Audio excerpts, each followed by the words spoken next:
Good morning. This morning, around 100 faith communities, different faith communities met to just to highlight and call upon the Prime Minister, Anthony Albanese, to just to stop the project of gas and coal and gas project, and also subsidizing funding for the coal and gas projects. We also call upon the Prime Minister to sign the treaty of the non-treaty so that the fossil fuel, no more fossil fuel. And that is, we are from different background, different denomination, different faith, but we represent across culture of people and a order of Australian people. We are concerned about these issues. I want to say that as a person of faith and as a person of Pacific Island origin, this is really important, which is why I'm here, in solidarity with all my brothers and sisters of faith, to say strongly to the government that this is a crisis for all of us.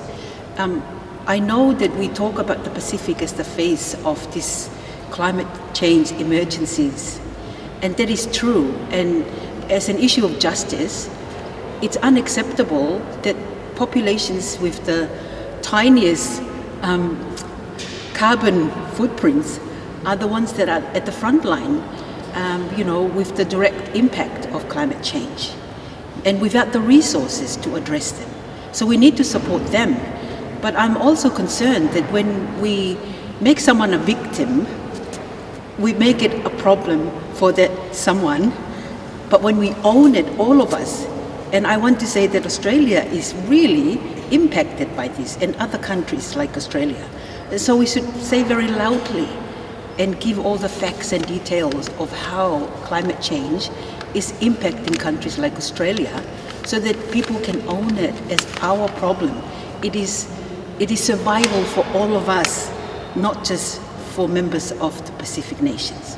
And I want to say that strongly. Can I add on one more thing? It is, you ask why it is urgent and why we wanted to have the climate change.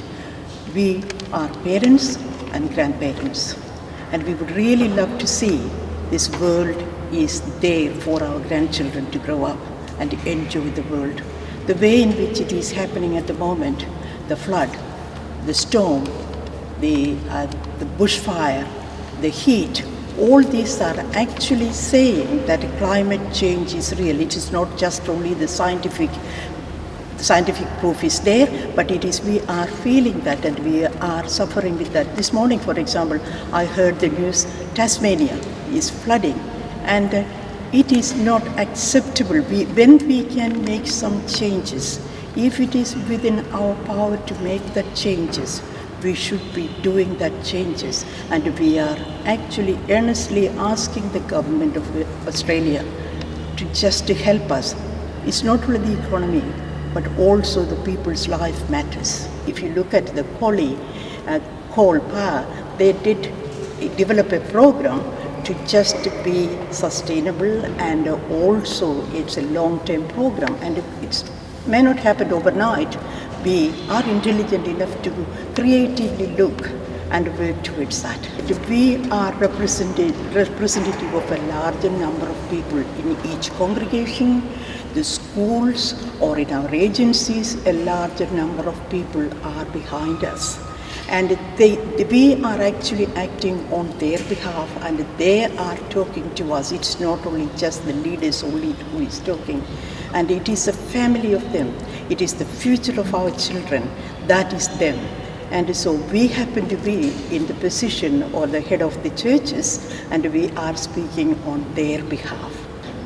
I do want to add that, we are privileged to be speaking, but all of our brothers and sisters here represent grassroots communities, right, networks and movements that are all in solidarity on this issue, and that's why we're all here.